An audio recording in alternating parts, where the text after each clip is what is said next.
Қоян мен тасбақа. Ертегі. Ертеде, ешкі жүні бөртеде, қырғауыл жүні қызылда, құйрық жүні ұзында бір қоян болыпты. Бір күні келе жатып тасбақаны көріпті.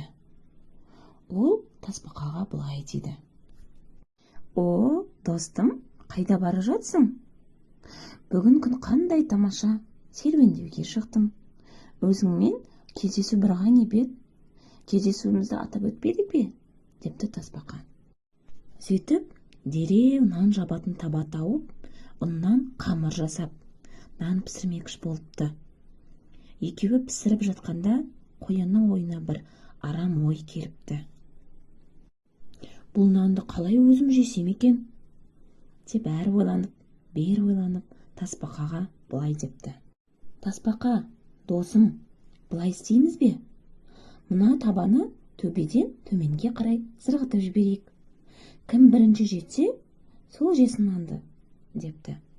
Тасбақа оған келіскісі келмепті. Себебі қоянға еріп жете алмайтынын біліпті. Бірақ қоян дегеннен қайтпай тұрып алыпты. Осылайша тасбақа көнуге мәжбүр болыпты. Сол кезде оның ойына бір айла келіп, қоян басқа жаққа қарап тұрғанда, табаның ішінен нан жабыспасын деп сулап қойыпты. Қоян табаны төбеден зырғытып, өзі төменге қарай зулай жөнелгенде, наның табадан түсіп, ағашқа барып жабысып қалғанын көрмей қалыпты. Ал тасбақа болса, асықпай төменге түсіп, ағашқа жабысқан нанды алып жей бастапты. Әрең дегенде табаға жеткен қоян ішін ашып қараса, нан жоқ.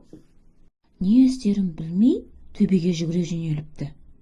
Жүгіріп келе жатып, алыстан тасбақаның нанды жеп отырғанын көріпті. Амал қанша?